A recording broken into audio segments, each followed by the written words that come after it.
Welcome back, fellow adventurers, to another episode of the Corner of Story and Game. Today we're diving deep into the heart of game design with the talented Cameron Daxon.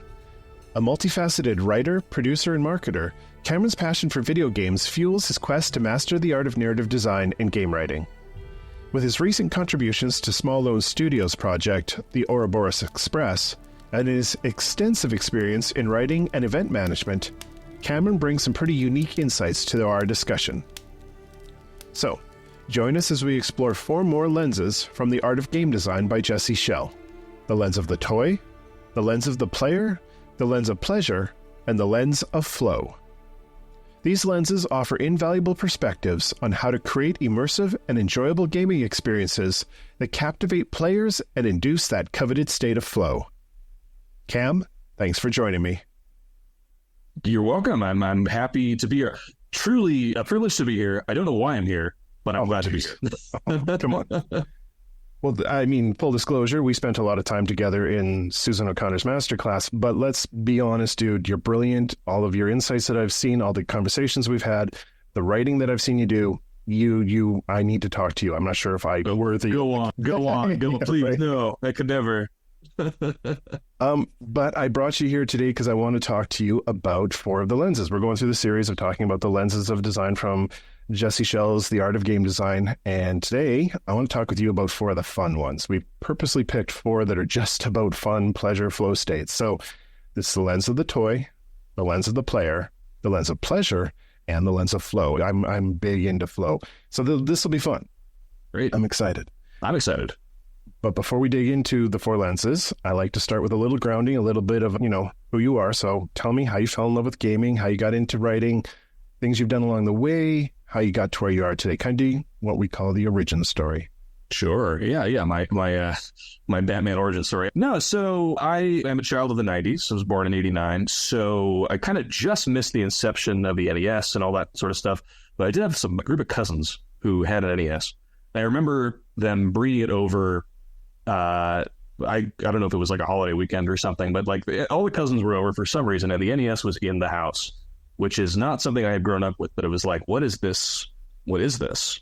And I remember instantly falling in love with Excite Bike, Duck Hunt, and of course Super Mario Brothers. Those were definitely like the first video games I ever played. Were definitely those 3. I have very strong memories of those games. After a little bit of that, I didn't like, my parents never got us an NES or a Super NES for that matter. But I had that group of cousins who had a Super Nintendo, so a lot of Mario Paint, Super Mario World, Killer Instinct, of course. Mm-hmm. Games that were fun to sit around and play with your cousins, which was fantastic. It wasn't until the Nintendo 64 and like the Game Boy Color, like that, 1990, 96, 97, somewhere in there, mm-hmm. that I got video games. I remember the getting a Game Boy Color for Christmas one year, and that was all I did that day was sit under a table and play Pokemon Blue on Christmas morning, like hours and hours. I burned through like 2 sets of batteries in one day. Like that was it for me. See, I've always had an interest in games growing up. It wasn't until I had my own system, N64, that I was really like, okay, video games, I love these. Ocarina of Time, of course, Legend of Zelda, Ocarina of Time, very, very formative for me. And played them throughout high school, enjoyed games and the stories I could tell throughout high school. Kind of fell off it as I got a little older. Definitely didn't play games in college. Once I got there, went to college for theater, performance. Didn't do well, changed majors to get a degree in literature, which was a little more my speed. But once I got out of college, I was like, you know what, I miss video games. So what's like, I remember Googling what video game, like what's out there, what exists. Picked up a PlayStation 3 right before the PlayStation 4 was announced, so my timing was very terrible in that regard. but like by that point, there had been so many fantastic games that had come out that I had like kind of tangentially heard about. BioShock, of course. Mm-hmm. Batman Arkham Asylum, like games that I had in my periphery in those years that I wasn't really playing video games as regularly, but I somehow like still had a subscription to Great Game Informer or something. So like the games I had known about. So I finally got the PlayStation 3. I was like, all right, I'm just gonna consume the best of the best in Portal, all these games.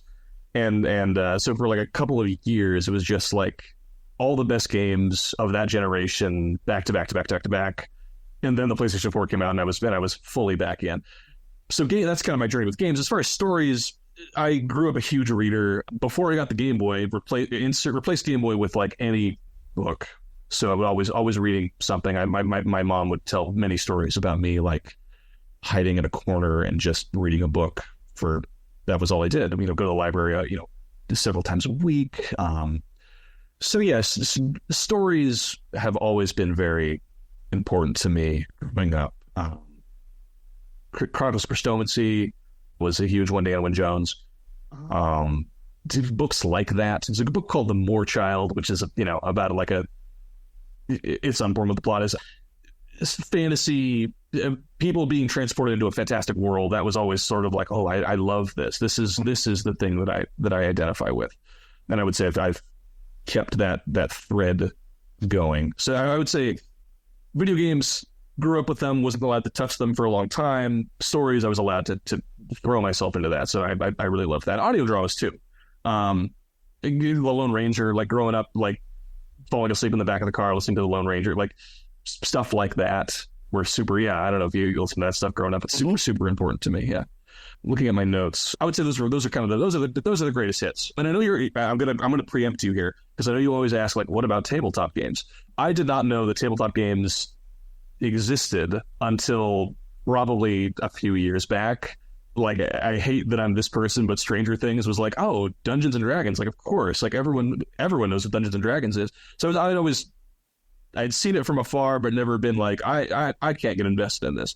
But that's changed, and then now I think tabletop games are great. Grew up playing a lot of checkers, chess, Stratego, games like that, Chinese checkers, stuff like that. So yeah, I think that's me in a nutshell, I suppose. Yeah. Are you playing tabletop now? Have you found a group to get in on? Are you? I don't have a group. I've played tabletop games since, like, learning about their existence. I don't have a group I play with regularly. I did randomly join a game of Blades, kind of a one-shot of Blades in the Dark, which I know you love. Blades in the Dark, which I supported on Kickstarter because I was like, this concept, I love it. I need to know about this game. I have the source book. I like reference it frequently. Have not made my own little campaign or anything like that. I want to one of these days. I have a friend who's overseas right now, and I've promised them, okay, by the time you get back from being overseas, I will have the knowledge of how to play this game. So I'm going to pick your brain about that at some point. For sure. Do it. Yeah. You mentioned you got a degree in literature. What was the goal there? Were you trying to become a novelist or a story writer, reviewer? Were you trying to get into journalism? No, the goal was I got kicked out of my theater program and I needed somewhere to land. So that was the goal was, well, what else do I like? I'm 19. I don't know, books, I guess. That was where I went with that, which has taken me to some interesting places. I moved to Los Angeles about 15 years ago. Still very much like, I want to be a performer. I want to do acting. So I did a lot of acting classes, a lot of plays, a lot of auditions for to film and TV and commercials and things like that. I never booked anything of significance, but the literature degree was definitely a framework to like fall back on, and it did lead to some interesting writing opportunities down the line. But no, I would never say that I want to be a novelist. I want to, maybe this is not giving myself permission. Like, that's kind of been a running theme for me, is not giving myself the permission to do the things you want to do or chase the things you want to do. Mm-hmm. And I lived with a guy who was like a writer for like a long time. He was the writer. So he would stay up at all hours and he was banging away and he was churning out these scripts and screenplays and all that stuff. And I was like, well, I'm not him. That's his thing. And I feel like the trajectory of my life would be very different had I just been like, hey man, like, let's collaborate, or like, hey, that's really cool that you're working on your thing. I'm gonna work on my thing. Like, I just never did that. I don't know if I was intimidated by him or what, but I never like gave myself the leeway to say, oh, I have a book in me, I have a screenplay in me. And it's only, I would say, in the last year or two that I have broken that seal and been like, no, I like writing. I do writing. I can write. That's honestly a pretty recent discovery for me, despite being despite doing writing for money. And it was never like, well, I'm not a writer. Like I don't know why I've only labeled it someone recently, I would say. You need to explore that space, man. There's all different kinds of writers. Like, he was only one type. They're not all like that. So yeah, you need to explore that. That's cool. You also mentioned in falling in love with books where the characters go to other worlds and the fantasy. It just piqued something in my head. I'm curious, are you a reader of Guy Gabriel Kay? Are you familiar with the Canadian fantasy author? No. Oh, it's okay. I mean, if Canada was real, I would say that sounds awesome. But what's his name? Guy Gabriel Kay. Gabriel, not Gabriel. No, Gabriel with a Gabriel. All right, cool. Yeah, Kaye. Great. Fantastic. Awesome. Amazing author. Okay. Well, that's who Cam is and where you came from and what you're working on, where you're heading. So let's dig into the lenses for a little bit, shall we? Absolutely. Let's do it. Let's go. All right. So we're going to start off here with the lens of the toy. So this lens emphasizes the importance of designing game elements that are, inherently enjoyable in their own right, kind of like a child's favorite toy kind of idea. So to start us off nice and broad here, in your opinion, how does one apply this lens to create mechanics, features, narrative, whatever it is, to make the game engaging and captivating? Sure. Well, just to reel back a tiny bit, I just want to say, I think it's great that you're doing this series and that you've got Jesse Schell on your show. Like, that's awesome. So, shout outs to you. I think that's it's great that you're continuing to explore it. Like, I think it's there's a lot of gold to be mined out of each of these lenses, and I think it's great that you are doing that. But yeah, as far as the lens of the toy, creating something that's inherently enjoyable, like play for play's sake. I know that's a thing you talked about with Crow Whitney a few weeks back. Of like, we're so divorced from this idea of play for play's sake, especially in a game. It's all about like chasing achievements or being on the top of a leaderboard. Especially if you're playing kind of those online types of games. But creating play for play's sake, I think, is so important. Creating freedom to play, to me. Creating a space of low stakes, I think, is really important. So that you're willing to engage with the mechanics just for their own sake. Just for like, is Mario's jump fun? Mm-hmm. Yes, it is. Shockingly, like making those mechanics that are like the act of pressing the button or moving the joystick or the mouse or whatever your fingers in the matrix that we're living in. Making those kinds of things fun on their own is so massively important. It's difficult to do. I would not say that I'm an expert at doing that. Like, I, as a creator, have a lot of trouble envisioning, well, what does this look like to play? Like, storyboard, sure, I can zoom out and look at a storyboard. That's fine. But as far as like, okay, like moving a piece or pressing a button, I have a hard time envisioning how to make that kind of fun. So it's something I'm very when people can do it well, I think it's so impressive, and it's something that I'm continuing to try to learn how to do. But I think making it fun for its own sake, obviously, is the main key. I kind of go back to that old school Nintendo design philosophy. Maybe not so much the recent games, but like the idea of making the act of playing fun. And we'll get into this with future lenses, probably in this exact same episode. But the idea of doing something for its own sake, I think, is kind of ingrained into a lot of the old school Nintendo design philosophy. And I really respect that, admire that. Yeah, I would agree with you. Yeah. When I think of the lens of the toy, what immediately comes to mind for me is, I want to say it was 2008, 2009 when I first discovered Minecraft. And this was when Minecraft was still a thing you had to download and install, and you pay $20 for this file that you're not sure if it's got viruses in it or not. Like, it was early days. And all you did was wander in circles and chop things down. And the crafting was limited, but it was fun. Like, it was a toy you could play with. And that's the idea is, let's create a toy, make sure it's fun. And then later you can put narrative into it or skin it or change the world or whatever. But make sure you start with something that's fun to play with. Like, that's where my brain goes on that one. And it's something that, to reference the great Jesse Schell, something that he says is like, yeah, you can. That's the kind of thing where you can do that post story, or how does he word it? The point is, like, you can layer in the idea of fun after the fact, but it's a lot easier to start there. Like, it's a lot easier if like the thing that you are doing is inherently fun, and then layer on everything else. Versus, okay, well, we've created this thing. How do we make it fun? Like, it's easier to go the other way. Not easier, but like, maybe more conducive to the act of creation, As somebody who's kind of got my toes in both worlds of the design and the mechanics and the narrative side, I would say it actually is easier to come up with story ideas, narrative ideas, and this could just be me and the way I'm wired. Game mechanics and fun toys inside of a digital space or a physical, like I do board games as well, and that stuff is, in my opinion, the mechanics are much harder to come up with something that's fun and works and is original and is captivating, as opposed to coming up with a cool plot or good characters or an interesting world. That's easy, but well, not easy, but easier. It's easy. Let's not say easy. Yeah, sure. Cool. Okay. Well, coming in from the point of view of not just as somebody who's a creator and striving to become a narrative designer and game writer, but also as a player. If you apply this lens, can you think of an experience where either you were working and you used it in the general idea, or as a player, somewhere you've seen it where it was really effective? Sure.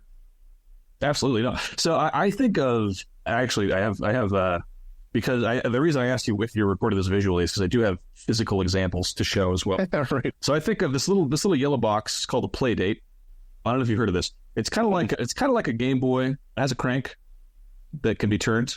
That's cool. Yeah, it's cool. The entire purpose of this device is it's simple. 2 buttons, little D-pad. It also has a gyro inside, so certain games, you have to do the gyro.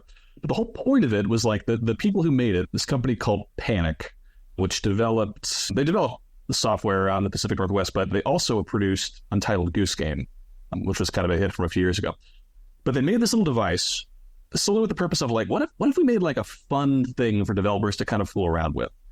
And the stuff that people have come up with for this little thing, using the crank to lower a fishing rod into a thing, or using the crank to Keita Takahashi made a game, the guy who made Katamari, where you control a little stick man by cranking, and he'll run forward, and you stop the crank, he'll pause, and you can rewind it, and he'll walk backwards.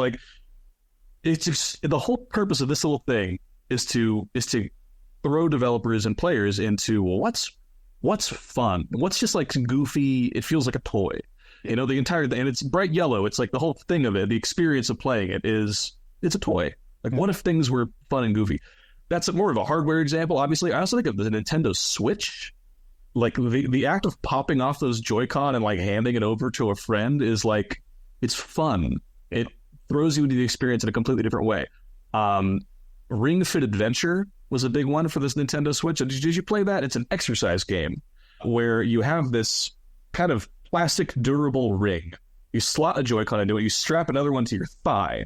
So it's monitoring your movements a little bit. Right. And all it does, it makes the act of doing arm lifts, or you press it in to work your I don't know, muscles, your biceps or whatever, or you're doing leg lifts or whatever, and it's tracking your movements, but it's all tied to the experiences happening on screen, where you're controlling a little avatar and you're jumping over pits, or shooting monsters with little wind blasts or whatever.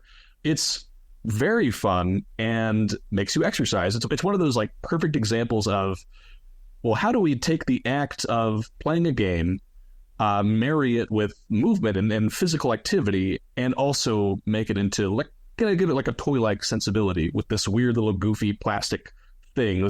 Nintendo's obsessed with their peripherals that get discarded after a couple of years, right? But there's something to it. There is about holding it and the physicality, the tactility of messing around with something like that. I don't know if that ties necessarily into exactly what we're talking about here, but that's where I jump to with the lens of the toy. It's the idea of picking up a thing and okay, and your imagination just goes somewhere with it. And translating that to a digital space can be difficult, I think, but it's the same thing we're talking about. When it's done well, it's instantly memorable and an experience that's worth, I think, savoring. I think you're bang on, dude. I think the lens of the toy, the whole point of the lens is to make us stop and think in different ways and come at it from a different angle, turn it around and look over on this side and see what's underneath it. And the whole idea is, let's use these ways and these things to come at it from a new angle. Yeah. And the lenses aren't just about digital. People use these lenses in board game designs, card game designs. Oh, yeah. It's used in all kinds of different fields. So the idea of how can we interface a physical object to bring the digital world into the physical world is a fantastic example. Yeah. Use the toy to look at things. Did you have, not to it's not show and tell, but it's kind of is. Did you ever have a PlayStation Vita, one of these guys? No, dude. Oh man, like the last great Sony handheld. This thing is so fun to fool around with. It's got a touch screen. Yeah. It's got a back touchpad. It's got a front-facing camera as well. And there's a game called Tearaway, which is like it's set in this papercraft world. It's like a third-person platformer, whatever. Mm-hmm. But the entire world is all paper. And you'll do things on that PlayStation Vita, like you'll fold the screen over, or you'll use a back touchpad to rip open a sheet of paper or stuff like that. You'll use the front-facing camera to all of a sudden your face will be the sun or something like that. And it's so fun and silly. And I think using technology or a paper prototype, whatever, I think using something like that to put a smile on the player's face, to remind them hey, play is play, I think is very important and cool. And it's interesting to see when companies, when big developers choose to do or to not do that. I think a lot of games are very serious, so it's fun when people are able to bypass that and remind you that it can be a toy, it can be play, I love that. Yeah. Brilliant. All right. Well, let's move on to the next. I mean, we could talk about that forever. Probably, but we shouldn't. No, we have a time that we should kind of stick to. I don't know, but might get tired of how long I make these, but let's move on. Sure. The lens of the player is our next one. So this one is kind of centers on understanding the needs, the desires, the behaviors of the player, what the player wants, how they're going to interact with the game. Keeping that in mind, that's front and center here. So with that in mind, both in work you're doing, work you want to be doing, and as your experience as a player, how would you approach focusing on catering to the player's preferences and still ensuring that you have a tailored, enjoyable experience? Sure. I think about this frequently from both from the audience perspective and from the designer perspective. Because I don't know. I can't stop running into my stuff. I don't know. I'm Italian. I'm going to run into stuff. So cater to the player's preferences. I have an older edition of Jesse Schell's book.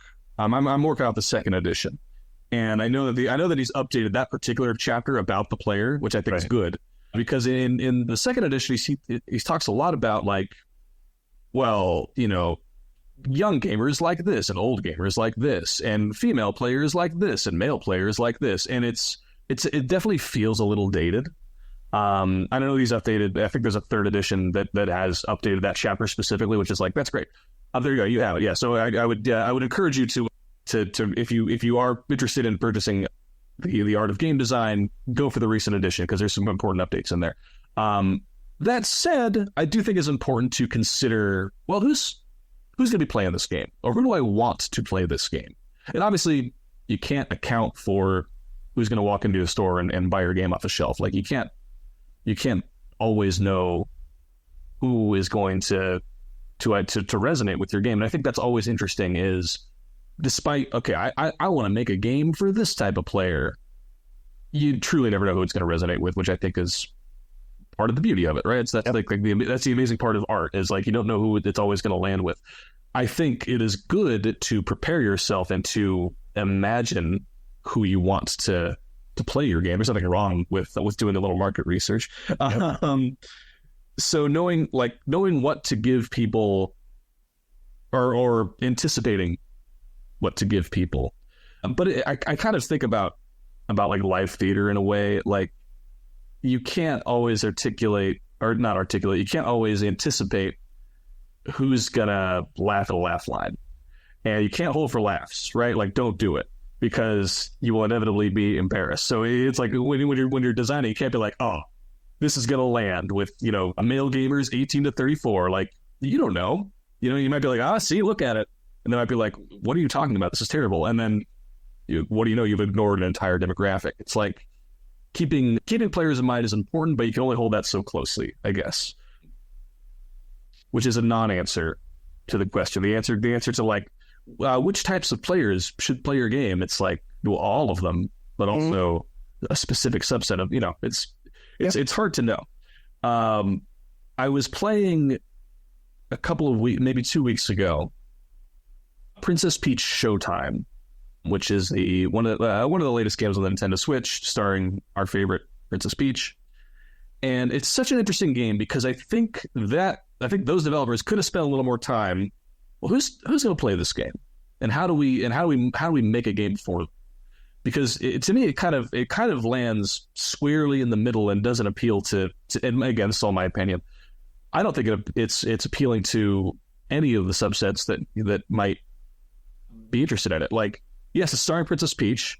I think it's not necessarily a game for little girls. It doesn't feel that way at all.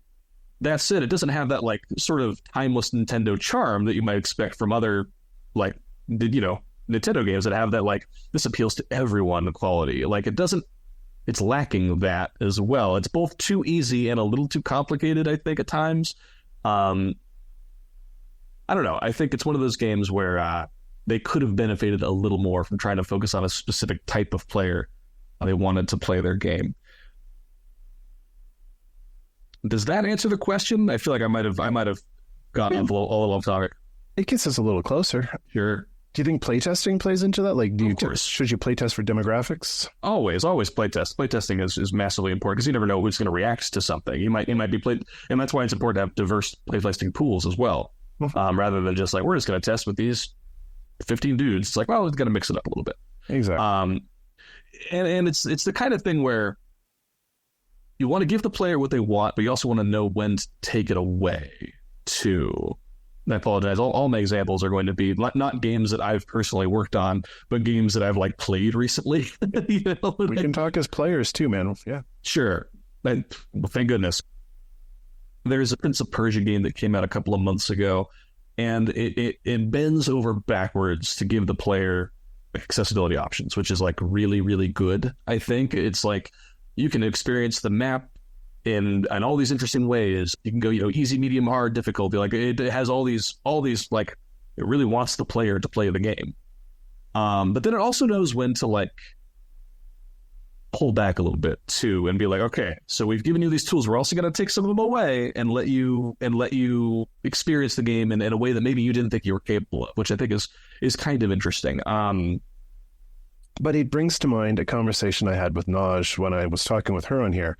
One of her lenses was the lens of the client. And because her and I both have a big marketing background, that's kind of like our primary careers for a long time, we're trained to think of anything we're writing, anything we're creating, we start from the point of who's this for? Who's the audience? The audience is always the first thing to consider when you're making a marketing campaign, you're creating a content video, whatever it is you're doing. So I'm curious, in your opinion, and we're just talking here. Yeah. When you come at it from the lens of the player, it's important to have in mind at least some idea of that player, not because you're trying to create something specifically for them, but at least it allows you to make the right decisions when you get to those really important decision points where it's like, should I go this way or this way? It's like, oh yeah, I'm creating this for this kind of player in general or this kind of player specifically. I need to go this way. And it's just another tool. Yeah, I agree. Like 100%. Like it's just another arrow in your quiver at the end of the day. It's like there's no wrong way to. I don't think there's a wrong way to like keep that in mind. It's just important to have it, and it's important that it's there. But I wouldn't say like it has to be like 100% the thing, because part of it is trusting the creative process as well, right? Like yes, keep the player in mind, but also like trust the way you were doing is good and interesting and will resonate with somebody. But I think having a type of player in mind will help you get to that goal. Yeah. So it's kind of a give and take, if that makes sense. Yeah, no, I think we're on the same page there. Cool. All right, well, keeping in mind the player that we're working with, the emotions, the motivations, what they're into, how do you think we can ensure that the mechanics and the narrative elements enhance what we're looking for, make the game experience better for that group? Sure. Yeah, well, and that's where specificity, I think, becomes very important. I think writing to a specific demographic is super important. There's a series of games, the Life is Strange games. Have you played any of these? Oh my gosh, yep. Fantastic games. There's a really heartbreaking expose that just came out this morning that I read right before I got on this call with you, so it's still kind of rolling around in my head, and that's the only reason I'm bringing it up.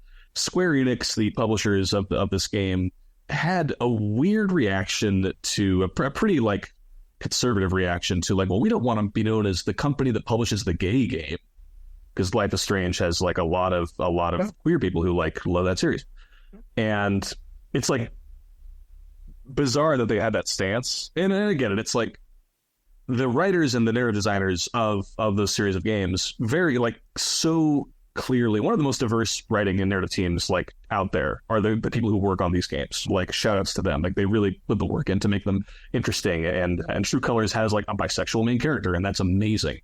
So like they put a lot of effort into like, okay, we're going to write the truth of this specific character and like in this situation, and that's going to resonate with a huge audience. Yeah. And it to some degree has like defined a lot of what people think about those games. And it's interesting to see like a big publisher kind of like, well, that's not what we want to do. And like since the game has gone on to win like a lot of critical acclaim and like to do very well. And so now they're like, oh no, we love this. We're like, yeah, let's go. Like, which is it's just kind of an interesting take to for the publisher side to be like, well, we're not sure about this. And then once it comes out and it does well, it's like, oh, well, we meant to do this all along. And again, I would encourage everyone to read this IGN article by Rebecca Valentine talking about Deck 9 and the development of the Life is Strange games to get more context of what I'm rambling about here. But all that to say, having that specificity of audiences that you want to write for, or if it's reflecting in the creative team of like, hey, I have this life experience, I want to bring this out to the world, and it's going to resonate, and I know it will because I am of that demographic. Like, I think having that and owning that is like super, super important. And again, I can say this, I'm a fucking white person. Like, I have a lot of privilege to be able to be like, we should champion these stories. But I think it's important to highlight them and to put it out there as best we can, you know? Yep. I'm right there with you, man. Yeah. And that's an excellent example of a writing team that was working with the player in mind. They knew who they were writing for. They wrote for the writer. That's the lens right there. Exactly. That's my long-winded, scattered way of saying that. Yes. Thank you for bringing it back around. Sometimes you got to wander through the woods and see what you discover. And then when you get out the other side, you look back and go, hey, that's what I found. Look at that. Yeah. I like that. All right, let's move on. The lens of pleasure. This is a really good one. Sure. So this one highlights the importance of maximizing that player enjoyment, obviously the satisfaction through the game journey as it was. So in your opinion, how would a writer identify those moments of pleasure and then amplify them within a game? So in the book, there's this whole like taxonomy of like different types of pleasure, which I think is super interesting. And it's one of those things where I think he gives like 8 examples, at least in the edition that I have in the book. And obviously there's like limitless ways to experience, you know, to get a player to experience different types of pleasure, tactile, you know, sensory, audiovisual, like all that kind of stuff. From the writing side, how do we identify and amplify moments of pleasure? Like, obviously, playtesting comes into it. Most of these answers are playtesting because you don't always, like for a writer, and you know this, sometimes like you're in your room, you're writing, you're doing the work, and you're like, this is dog shit. And you don't know how it's going to land. You don't know if it's going to be pleasurable to read and experience. And other times it's the reverse of like, this is gold. Like anyone who reads this and doesn't feel the feelings is like, they don't know anything. And then of course the player plays it and then they're button mashing their way through the text. They're like, wait, no, I built this world for you. Yeah. It's one of those things where to tie it back to the lens of the player, I don't know that it's the writer's responsibility necessarily to like, I will amplify the pleasure you will experience because they can't control it. Right. You know what I mean? It's not a film. It's not a movie. It's not TV. You can't deliberately kind of layer things out in the way that you anticipate. It doesn't always work like that. Not to say that the writer has no responsibility at all, because like we do. I think it is incumbent on us to at least put the framework in place. But at the end of the day, it comes back to the player and how do they want to interact with your game, whether that is, again, we talked about digital versus physical. I wonder, from your perspective as a tabletop guy, like, how do you make an effort to, like, as a DM or GM, how do you, like, not to flip it back around on you, but how do you go about ensuring that, like, hey, I want you to experience the pleasure of this world they've built? Like, how do you go about doing that? For me, the most important thing off the start is to clearly identify what it is I'm trying to. Yes. Emotional resonance I'm looking for, the moment I'm looking for. Am I trying to scare them? I'm trying to give them goosebumps. Am I trying to make them sad because they lost a major character? and then I work backwards from there. It's a lot of, like you say, testing, building slices of things and trying them out. It's experience tying back into, what am I going on now? 3+ decades of running games and thinking, okay, I know this works and I know this works. And so I'll sit down and work it out in my head. It's having that internal playtest group of amalgamation of people I've played with in the past. And I can think, okay, well, I know Kelly loves this and this is going to give this guy goosebumps and Rodney's going to laugh at that. And so I work backwards from there too. So it's kind of an amalgamation of experience and things that I've tried before, and then trying new things constantly. But identifying them, I trust Goosebumps. If I get Goosebumps when I'm writing something, I know there's something there, and then I have to dig deeper and find out what it is and work out the kinks of what it is and how to make it work in a game. Because you're right, you can't force a player to experience what you're trying to make them experience, but you can put it there in such a way that when they discover it, you can intentionally create an emotional response of pleasure or fear or whatever it is. So you've got to put it there and let them discover it or not. If they push the buttons to get past it, so be it. It wasn't for them anyways, right? Yeah. That's how I think that's like, it's such an important way to think about things. And again, it does tie back.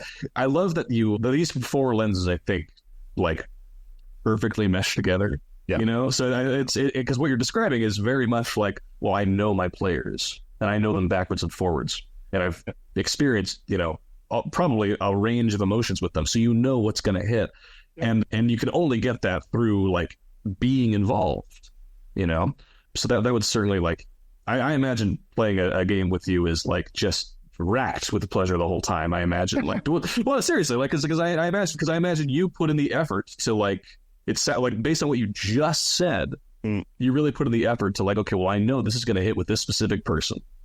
And having the confidence to do that, I think, is really important. So the hard part is, how do you do that when you don't know the player, right? And I guess that's the question we have to constantly ask ourselves. This is the question you originally asked, is like, how do you do that? Yeah. And obviously there's techniques, like whether it's following narrative forms, whether it's like, a simple example, whether it's like, okay, well, I'm going to set the player's expectations by establishing like a hero's journey type of thing. And then it's like a meeting or exceeding or subverting those expectations, right? So I think that's important, being able to know and then kind of twist or shape narrative forms or to your own needs. I think that's important. And that goes in games too. Like, games also follow structures as well to some degree. I think it's a little more nebulous with a game versus, a film or TV or novel, like, obviously, yeah, or play or what have you. But I think if you know the scaffolding, then you can shift it a little bit, and there's pleasure, and the pleasure in the unexpected, I think, is one of the things that there's a siren going by. I apologize for that. Los Angeles, baby, it's always something. So yeah, so knowing, I'm kind of going through my little taxonomy here, like whether it's hitting that fantasy super hard, and then like there's finding the joy in that, or flipping the expectations. There's that joy of like, oh, we're doing something different. There's a little bit of that, like, ooh, this is unusual. This is subversive.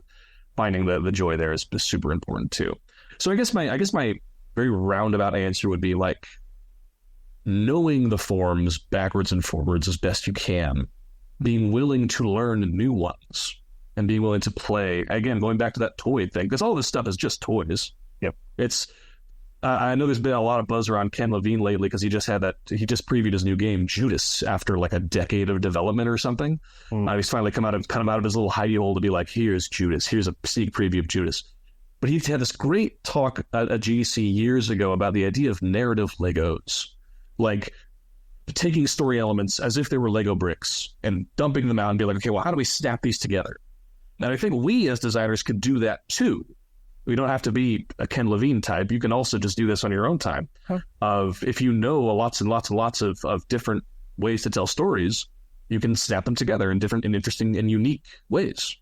Yeah, I think that's what we need to do. Yes. Have you ever watched the Will Wright masterclass? Like the No, Songbites.com? My endless list of things to watch.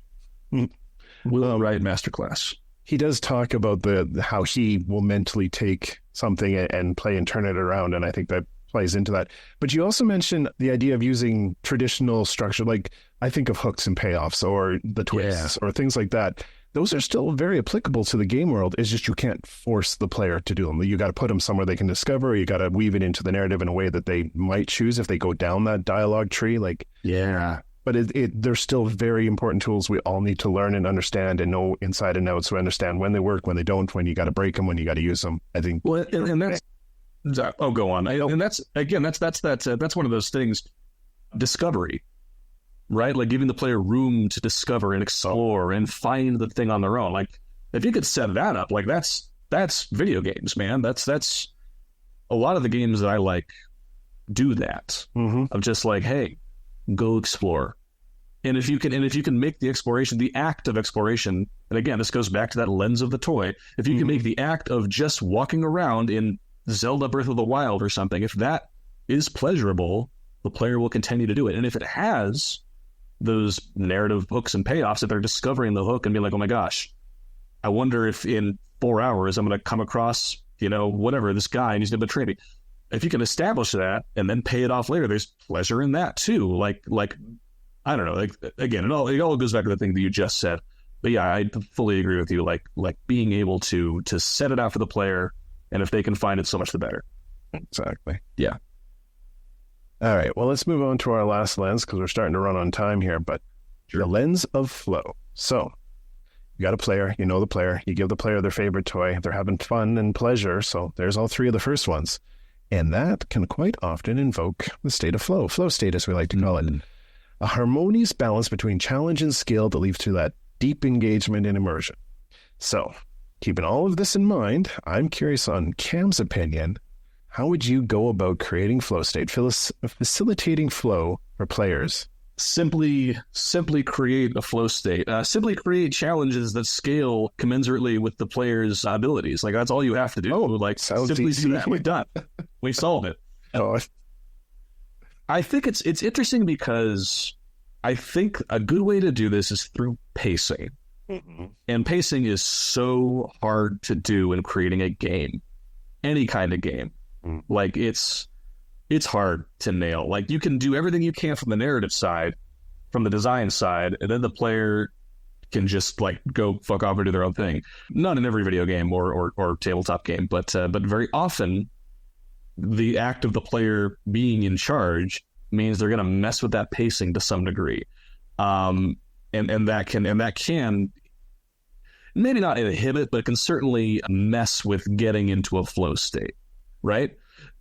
On the flip side of it, like a well-designed game will encourage the player to deviate a little bit here and there with the intent of, okay, that actually is the flow state. Like what you are doing is finding your own flow state.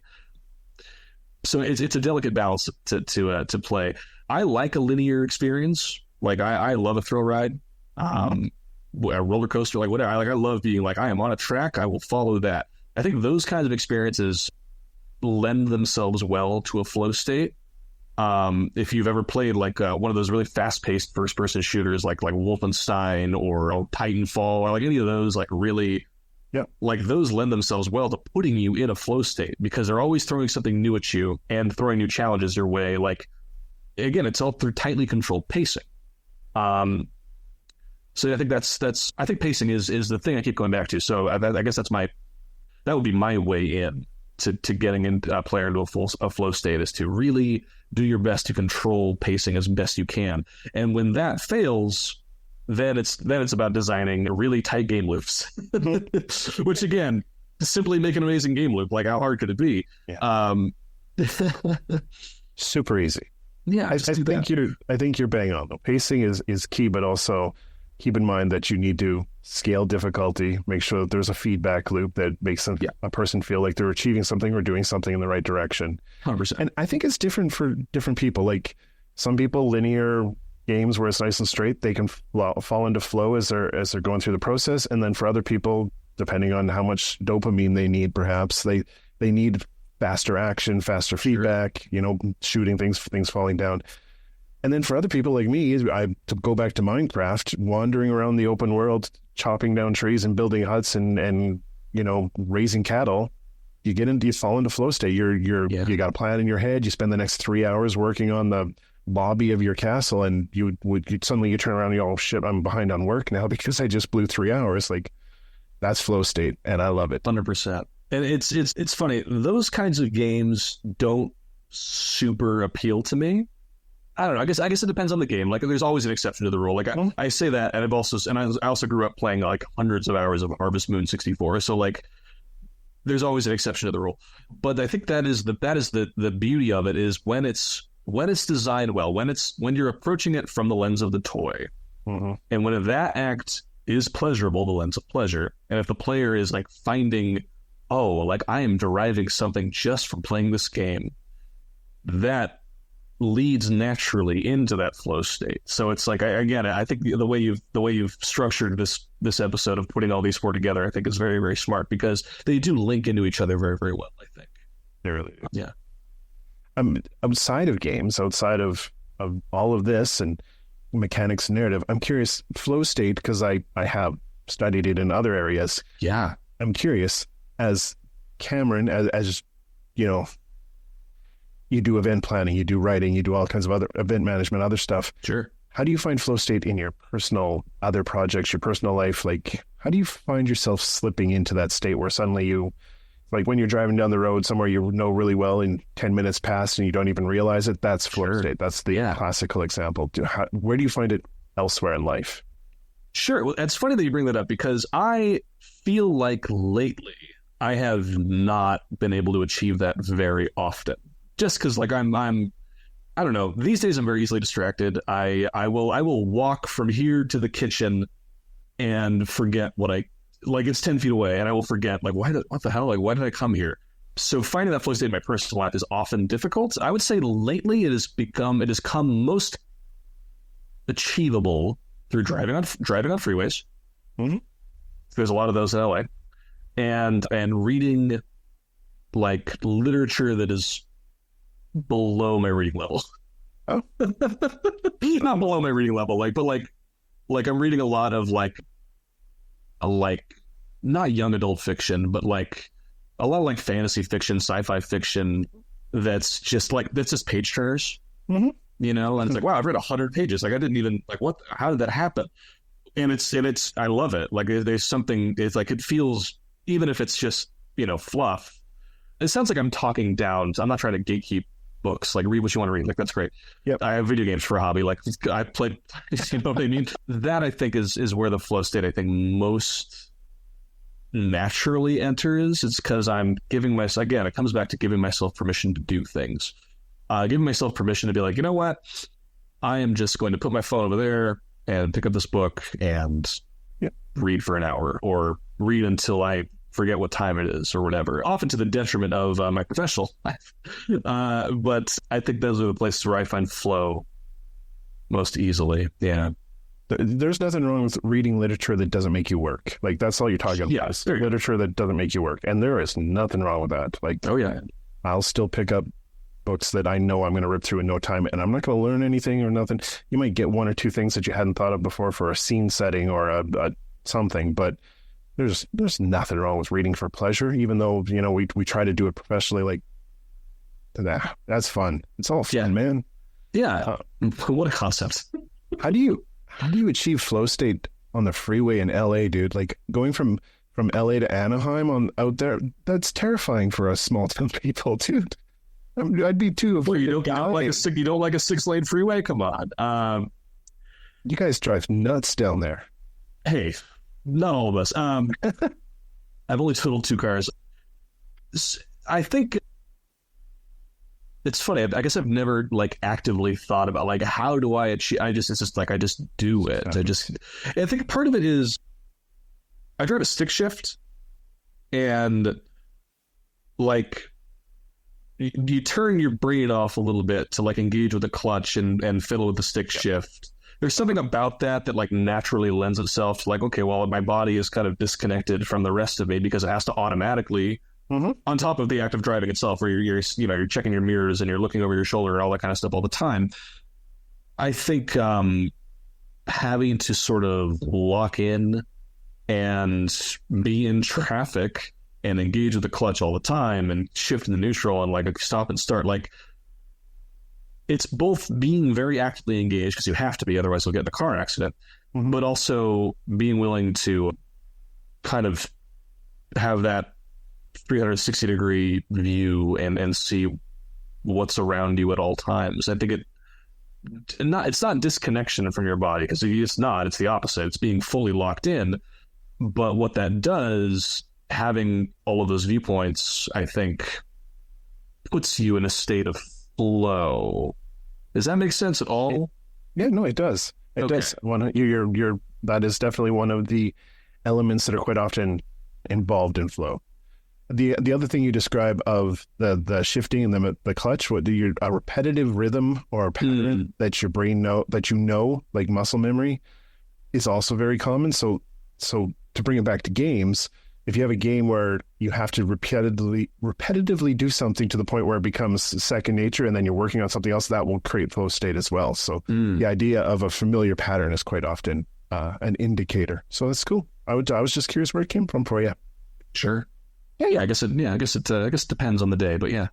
Well, that kind of brings us to the end of the lenses, my friend. I guess we kind of explored how they all come together and how those four intertwine. You're completely right. I picked them because they work so well together. They kind of feed off each other and amplify each other, and together they create kind of a macro lens almost. But I think it's cool.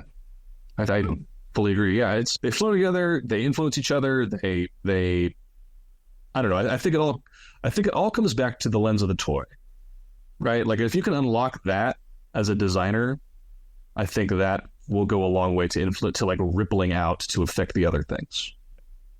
And it's the designers and writers who come up with the new toys that we're all going to play with and riff off later. That's the genius. That's what we're looking for. Yeah. Cool.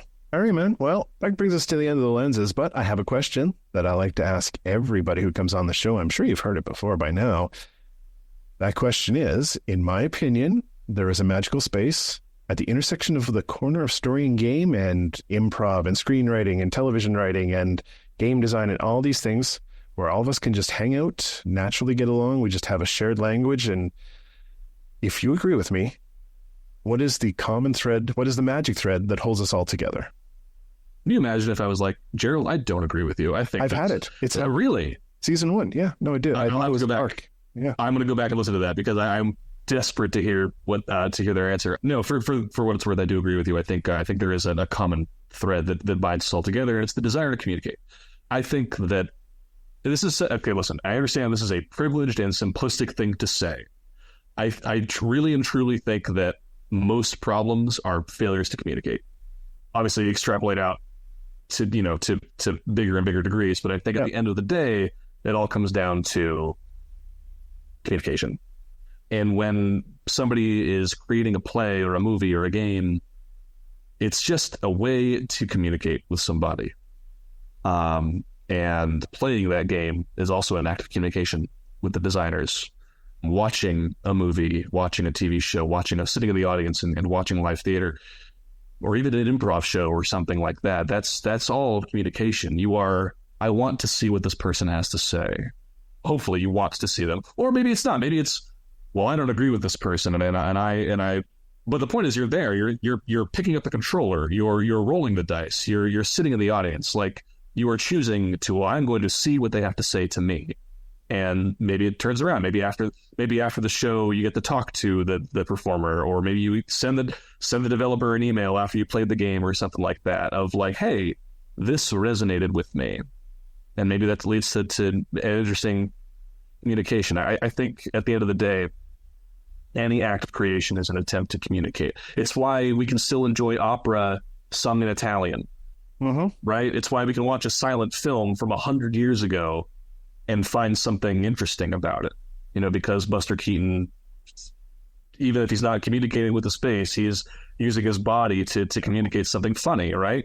Or heartbreaking, or whatever it is. Like, I think most art is some kind of attempt to communicate with each other. And again, I'm not saying anything that hasn't been said 1,000 times before, but I think that's where it comes down to for me. Yeah, no, I'm 100% there with you. And There's no such thing as new truths, and just saying them in Cam's voice. Like this is your truth. I love it. That's so cool.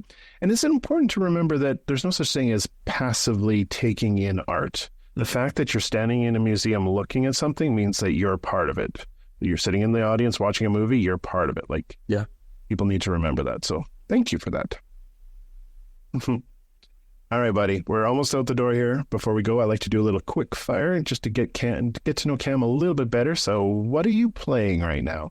Okay, before we get into the quick fire, I have been agonizing over, because I knew this was coming.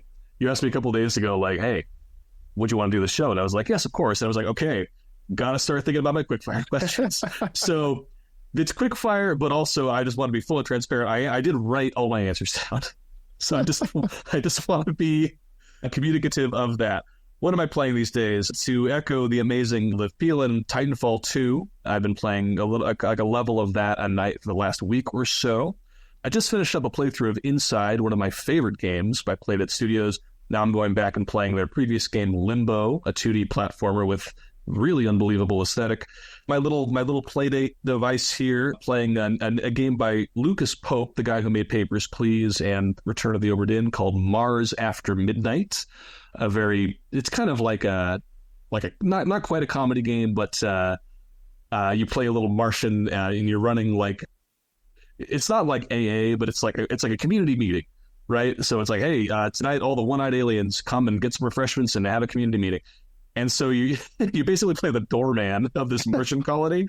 So every time somebody knocks on the door, you got to like peek out and be like, oh, do you fit the description? Come on in. Like it's very silly. Control, one of my favorite games. I've been playing that lately too. It's kind of my zone out game. We talked about getting in the flow state. Yep. Control for me is a game I've platinumed or gotten all the achievements for like many times. So I don't know why. I'm not like a completionist, but like I'm doing it again just because I really love that world and those characters. Oh. So yeah, Control is another big one. So that's what I'm currently playing. Titanfall 2, Limbo, Mars After Midnight, Control, among other things. Those are the main ones. What happened to your Baldur's Gate 3 playthrough? Don't. I almost thought I was going to get out of this interview without having to talk about Baldur's Gate 3. This will divert the conversation if we bring this up. So it's up to you if you want to do this. Okay. Go for it. I have nothing against Baldur's Gate 3. I find it difficult to play that kind of game. And this is going to sound very silly because I'm a literature major. It is a lot of sitting and reading, and it puts me to sleep. Something about sitting on a couch with a controller, reading something on a screen, even if it's like beautiful voiceover and amazing characters, it'll quite literally, day or night, will lull me to sleep. And I love this. I love the strategy layer. I love the battles. I love that strategical. Like, yes, I'm gonna shoot fire over here, and I'm gonna have that guy go over there. I'm gonna put my rogue and like I'm gonna cloak him, and he's gonna go over here. Like, I love all that stuff. Yeah. But then the act of like, okay, well now I have to sit and read dialogue. Like, it just kind of makes me sleepy. So to play that kind of game, I have to be in a very specific kind of headspace. Mm-hmm. And I have not been in that headspace for some time. Gotcha. I am desperate to get back to it. Our mutual friend Ariana is like hounding me to play. And I was just texting with you should have Patrick on the show. I was texting with Patrick yesterday. How are you? But how's it going, Patrick? And he went on this whole long rant about like, well, Asteria did this to me in my sleep, and I was like, I'm happy for you. I don't understand what that means, but it's on my list, Gerald. I want to play more Baldur's Gate 3. Haven't gotten around to it yet. It's all good.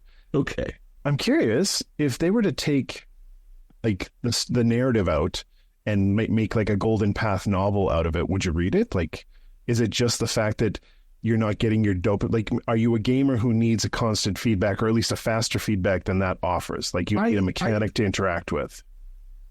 Maybe. Again, it sounds like I'm being dismissive of the amazing work that this. Okay. I just want to couch it and then like I appreciate what they've done.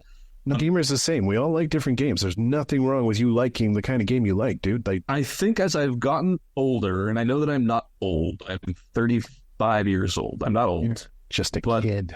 Just a kid. As I've gotten older, I have lost my patience for this kind of game because I would rather play 60 short games than one long game. Fair enough. Like, I think that's kind of where I land with it at the end of the day. Like, I'm like as a kid, I would play Final Fantasy Tactics for. I could pull my Game Boy file right now. 600 hours of Final Fantasy Tactics. Final Fantasy Tactics Advanced specifically, like literally 600 hours, and that was nothing. That was like, yeah, no big deal.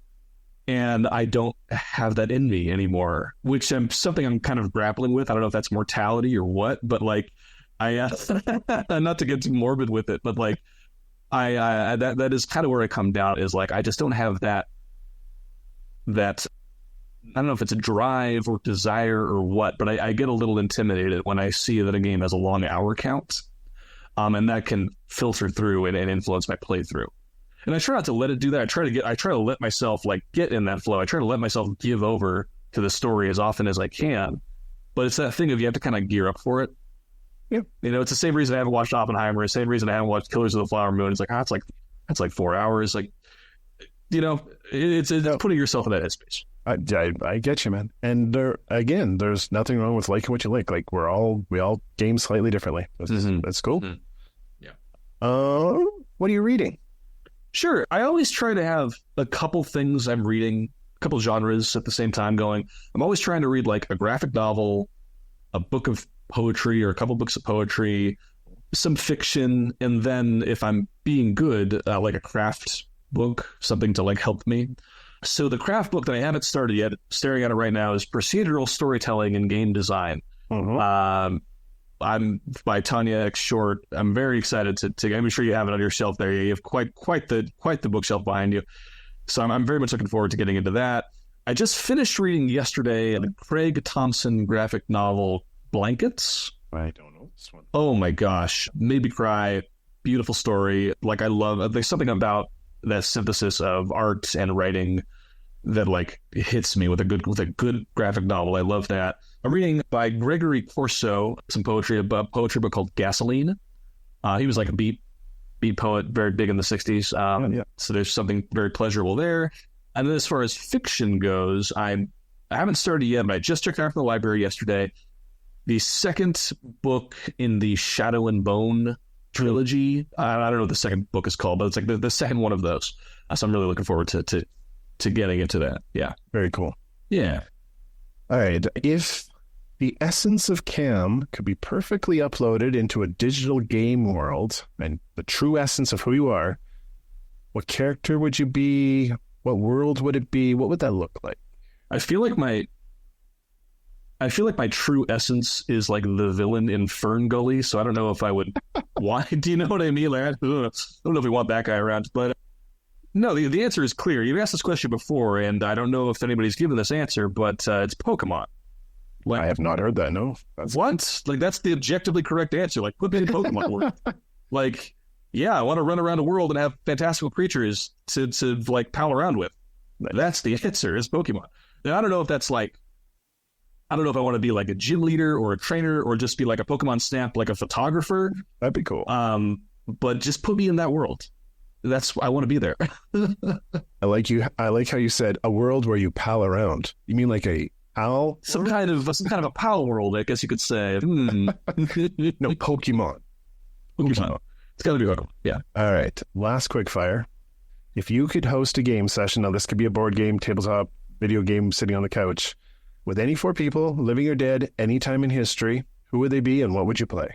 Absolutely. Again, been like turning this question over in my mind forever. Because part of me is like, well, you want to go, I want to be like Tolkien and like Nietzsche, I don't know, like great philosophers and great writers. But I'm like my list is a little more basic. The game is Until Dawn. And basically an interactive movie. It's an interactive horror movie where you make choices and characters can live or die depending on what you do. One of my all-time favorite cooperative experiences. Highly recommend it. Great. Oh my God, it's so fun. So Until Dawn is the game. The people on the couch, I'm assuming I'm included in this as well. Like I don't count. Oh no, 4 more people on top of you. Or additional people. Great. Neil Gaiman. I know people have said Neil Gaiman a million times, but like, come on. He's one of mine too, so don't worry. How could you not? How could you not?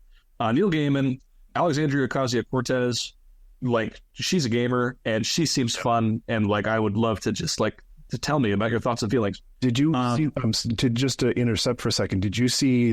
Do you know who Dr. Lupo is? He's a streamer.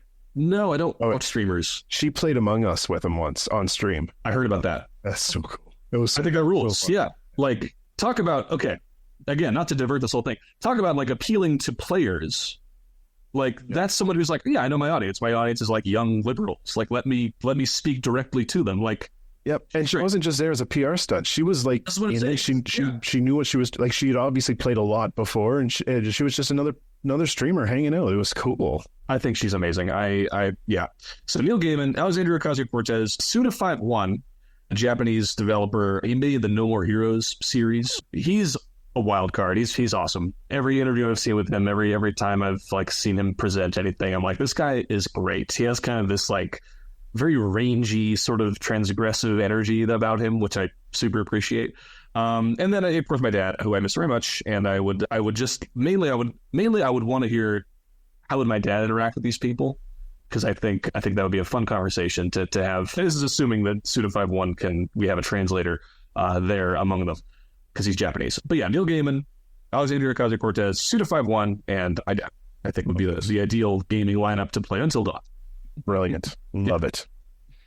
All right, buddy. Well, we're going to head out the door shortly here, but before we go, I typically open up a little space for you to talk about what you're working on, what you want to be working on, things that you have worked on. Sure. I mean, you helped out a Small Lone Press or Small Lone Studio. Sorry, were you part of that? Yes. I had the pleasure of being a part of the Small Lone Studio, project. I don't know what we call it. It's this thing that is really turned into an incredible creative outlet that headed by Andrea and Naj of the narrative department, alum, really have taken the reins and made it into something truly incredible. So I worked on the latest game from them, the Ouroboros Express. So I was the character expert and one of the writers for the character Darius, kind of a sexy mind flayer type. So that was a really fun person to write for. And then I kind of co-wrote that character with this other guy, Tiago, who is like also a phenomenal writer, really smart guy. Yes. So yeah, that was a really fun project to work on. I think that's the latest thing I've worked on. Other than that, I'd say check that out. And I don't really have anything else like to push at the moment. I don't really have any social media or anything, so it's just kind of like when I make something, I'll let you guys know. You know, cool. So yeah, I would say I'm deep in the job hunt right now. I had a long time freelance contract that like just ended somewhat recently, so I'm very much like, okay, like what's the next thing for me? So yeah, if you are looking for kind of a writer, narrative designer type, I'm happy to be of service. Yeah. And the place to track you down for when that person needs you? Sure. Yeah. I guess should I drop my email? LinkedIn is the way to do it. Great. Yeah, you can look at my LinkedIn, Cameron Daxon. On LinkedIn. That's me.